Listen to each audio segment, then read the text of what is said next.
मेरा नाम जानवी है। उम्र 28 की हो गई, पर लोग कहते हैं कि अभी भी 20 से 21 लगती हूँ। काले घने बाल कमर तक, आंखें बड़ी बड़ी, होठ गुलाबी से और फिगर, अरे छोड़ो खुद ही समझ जाओ। जब मैं व्हाइट कोट पहनकर क्लिनिक में घुसती हूँ तो मरीजों की आंखें मेरे चेहरे से नीचे खिसक जाती हैं।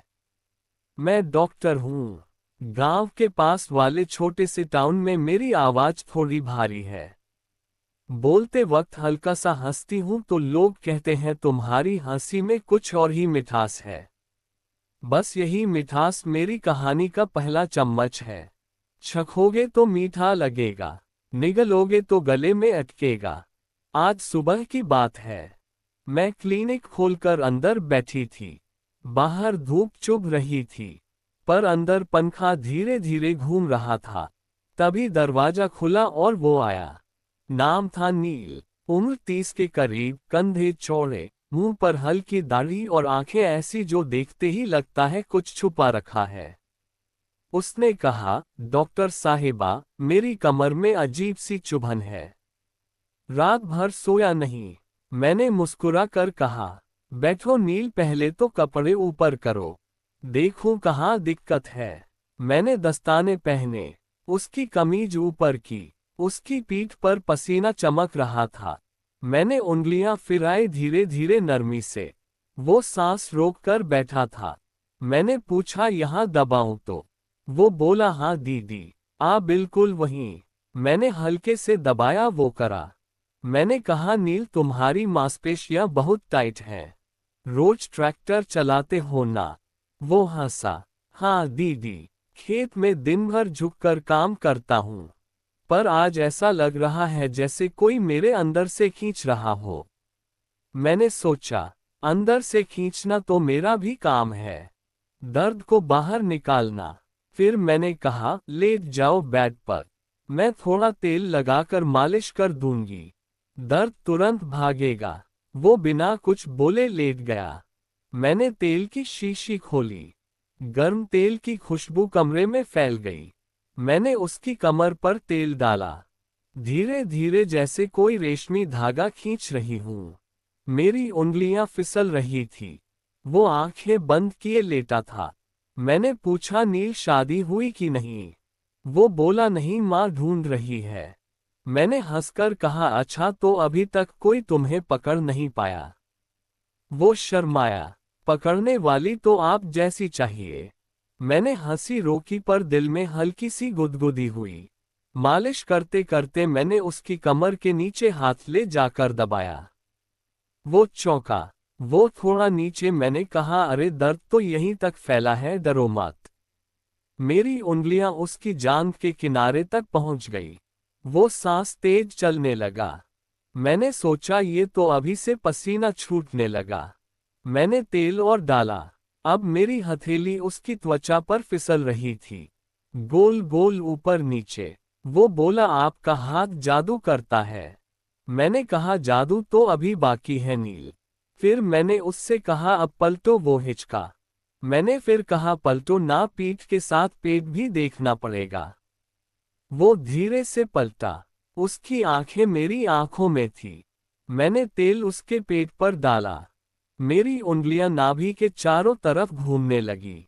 वो बोला, ये तो बहुत गुदगुदा रहा है। मैंने हंसकर कहा, गुदगुदी नहीं, दर्द को भगाना है। मेरे हाथ नीचे सरक रहे थे, बिल्कुल किनारे पर। वो सांस रोककर देख रहा था। मैंने कहा, नील, तुम्हारी नसें बहुत उलझी हुई हैं, इन्हें सुलझाना पड़ेगा। वो बोला, सुलझाओ, पूरा सुलझा दो। अब कमरे में सिर्फ पंखे की आवाज और हमारी सांसें थी। मैंने उसकी पैंट की बेल्ट पर उंगली रखी, बस छुआ। वो चौंका। मैंने कहा, अरे बेल्ट ढीली करो, नाड़ा दब रहा होगा। वो खुद ही ढीला करने लगा। मैंने तेल और डाला। मेरी उंगलियां अब उसकी जांघों के अंदरूनी हिस्से पर थी। वो कराह रहा था धीरे धीरे। मैंने पूछा, नील, अब बताओ, दर्द कहाँ है? वो बोला, अब दर्द कहीं और हो गया है। मैंने हंसकर कहा, कहीं और दिखाओ जरा। वो शर्माया। मैंने कहा, डरो मत, मैं डॉक्टर हूँ। सब देखती हूँ। उसने धीरे से अपनी पेंट थोड़ा नीचे किया। मैंने देखा उसके अंडरवियर पर तेल का धब्बा। मैंने हंसकर कहा, अरे तेल यहाँ तक पहुँच गया। वो बोला, आपका हाथ। मैंने कहा, हाथ तो अभी रुका नहीं है। मैंने उंगलियां फिराई, बिल्कुल किनारे पर अंदर नहीं गई। वो सांस तेज चलाने लगा। मैंने कहा, नील तुम्हारी नसें बहुत गर्म है, इन्हें ठंडा करना पड़ेगा। फिर मैंने फ्रिज से आइस पैक निकाला। ठंडा पैक उसकी जांघ पर रखा। वो सिहर गया। मैंने कहा, अब गर्मी और बर्फ दोनों लगाऊंगी। मैंने एक हाथ से आइस पैक दबाया, दूसरे हाथ से गर्म तेल। वो बीच में फंसा था, गर्मी और ठंडक के बीच। वो बोला, यह क्या कर रही हो? मैंने कहा, इलाज, बस इलाज। पर मेरी आंखें शरारत कर रही थी। अब मैंने उससे कहा, नील, एक एक्सरसाइज करनी होगी। उठो। वो उठा। मैंने कहा, मेरे सामने खड़े हो जाओ, पैर फैलाओ। वो खड़ा हुआ। मैं उसके सामने घुटनों पर बैठ गई। मेरी आंखें उसके पेट के बिल्कुल सामने। मैंने कहा, अब मैं तुम्हारी कमर पकड़ूंगी, तुम झुकना। मैंने उसकी कमर पकड़ी दोनों हाथों से। मेरी उंगलियां उसकी त्वचा में धंस गई। वो झुका। उसका चेहरा मेरे चेहरे के पास आया। मैंने उसकी सांस अपनी गाल पर महसूस की। मैंने कहा, अब सीधे हो जाओ। वो सीधा हुआ। फिर मैंने कहा, अब मेरी कमर पकड़ो। वो हिचका। मैंने कहा, पकड़ो ना, मैं भी तो झुकूंगी। उसने मेरी कमर पकड़ी। उसके हाथ गर्म थे। मैं झुकी। मेरा कोट ऊपर उठ गया। मेरी कमीज का किनारा दिखने लगा। वो देखता रहा। मैंने कहा, नील, तुम्हारा हाथ कांप क्यों रहा है? वो बोला, आप बहुत सुंदर हो। मैंने हंसकर कहा, सुंदरता तो इलाज में मदद करती है। फिर मैंने उससे कहा, अब मेरे कंधे पर हाथ रखो, मैं तुम्हें स्ट्रेच करवाऊंगी। उसने रखा। मैंने उसका हाथ दबाया धीरे से। वो मेरे कंधे से नीचे सरकने लगा। मैंने कहा, रुको, यहीं रुकना है। पर उसका हाथ रुका नहीं। मैंने चौंक कर देखा। वो शर्मा गया। मैंने कहा, नील, गलत जगह दबा दी। वो बोला, सॉरी। मैंने मुस्कुरा कर कहा, कोई बात नहीं, कभी कभी नसें उलझ जाती हैं। फिर मैंने उसे बिठाया। मैं उसके बगल में बैठ गई, बिल्कुल पास। मेरी जांघ उसकी जांघ से सट गई। मैंने दवाएं लिखी, पर लिखते वक्त मेरा हाथ उसके हाथ से टकराता रहा। मैंने कहा, नील, ये दवाई रात को लगानी है, कोई लगाएगा? वो बोला, अकेला हूँ। मैंने कहा, तो मैं कल घर आ जाऊंगी, खुद लगा दूंगी। वो खुश हो गया। मैंने कहा, पर एक शर्त है, मम्मी को बोल देना कि डॉक्टर आ रही है, वरना गांव वाले क्या कहेंगे। वो हमसा कह दूंगा। टाइम को मैं उसके घर गई। उसकी माँ ने दरवाजा खोला। बोली, बेटी, तू तो फरिश्ता है। मैं अंदर गई। नील कमरे में था। माँ चाय बनाने चली गई। मैंने दरवाजा बंद किया। नील बिस्तर पर लेटा था।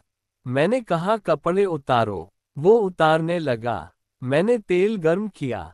अब की बार मैंने अपना कोट उतार दिया, सिर्फ टॉप एंड स्कर्ट। मैं उसके ऊपर झुकी। मेरे बाल उसके चेहरे पर गिर रहे थे। मैंने तेल डाला। मेरी उंगलियां फिर से नाचने लगी। वो बोला, आज दर्द कम है। मैंने कहा, फिर भी ये पूरा कोर्स करना है। मैंने उसके सीने पर तेल डाला। मेरी उंगलियां उसके छाती के बालों में उलझ गई। वो सांस तेज चलाने लगा। मैंने कहा, नील, तुम्हारी धड़कन बहुत तेज है। वो बोला, तुम पास हो ना? मैंने हंसकर कहा, पास तो और आऊंगी। मैं उसके ऊपर अड़ झुकी। मेरी छाती उसके सीने से छूने ही वाली थी। तभी दरवाजा खटका। माँ चाय लेकर आ गई। मैं तुरंत हटी। माँ बोली, बेटा, चाय पी लो। हम तीनों बैठकर चाय पीने लगे। माँ ने पूछा, जानवी बेटी, तू शादी क्यों नहीं करती? मैंने कहा, माँ जी, सही लड़का नहीं मिला। नील चुपके से मुस्कुराया। रात को मैं घर लौटी। सोते वक्त सोचा यह नील कुछ अलग है। उसकी आंखों में कुछ था जो मुझे खींच रहा था। पर मैं डॉक्टर हूँ, पेशेंट है वो। फिर भी दिल में हल्की सी हलचल थी। अगले कुछ दिन हम रोज मिलते रहे, कभी क्लिनिक में कभी उसके घर, हर बार मालिश, हर बार थोड़ा और पास। एक दिन मैंने कहा नील अब तुम मुझे मालिश करना सीखो। वो हंसा। मैं लेट गई। उसने मेरी कमर पर हाथ रखा। उसके हाथ कांप रहे थे। मैंने कहा डरो मत, दबाओ। वो दबाने लगा। मेरी सांसें तेज हो गई। मैंने आंखें बंद कर ली। उसका हाथ नीचे सरकने लगा। मैंने कहा नील बस। वो रुक गया। मैंने पलट कर उसका हाथ पकड़ा। बोली तुम समझते हो ना? वो बोला समझता हूँ, पर दिल नहीं मानता। फिर एक दिन बारिश नहीं आई, बिजली नहीं गई, पर कुछ और हुआ। मैं क्लिनिक में अकेली थी। नील आया। बोला आज दर्द फिर शुरू हो गया। मैंने कहा आज कुछ नया ट्राई करेंगे। मैंने एक मशीन निकाली, इलेक्ट्रिक स्टिमुलेटर, छोटे छोटे पैड्स मैंने उसके सीने पर लगाए। कर्ट की हल्की सी झंझनाहट। वो सिहर गया। मैंने कहा अब तुम मेरे पर लगाओ। मैंने अपना टॉप ऊपर किया। उसने पैड्स मेरी कमर पर लगाए। मैंने मशीन ऑन की। हल्का सा झटका। मैं चीखी, आ नील। वो डर गया।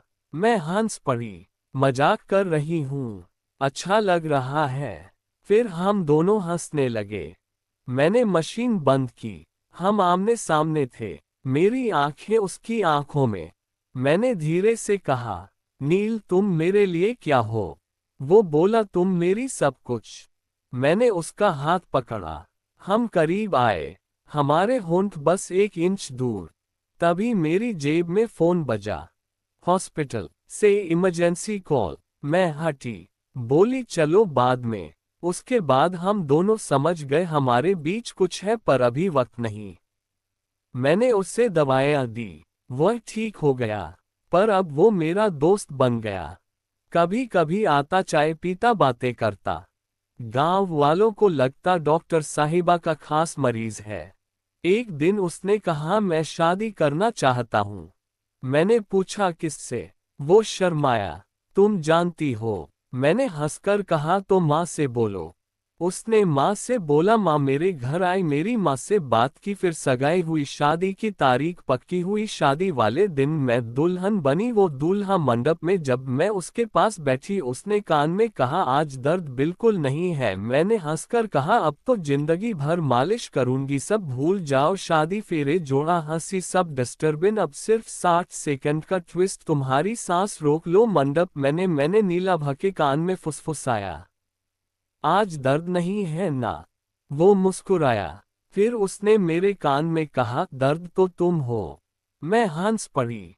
तभी उसने मेरे हाथ में कुछ ठूसा, एक पेन ड्राइव। बोला घर जाकर देखना। शादी खत्म, रात हनीमून सूट। मैंने लैपटॉप खोला, पेन ड्राइव अंदर, एक folder, Jahnavi real MP35 play किया। स्क्रीन पर मैं ही पर 7 महीने पहले की क्लिनिक के बेसमेंट में मेज पर लेटी, मुंह पर मास्क और सामने खड़ा नील, पर नील नहीं।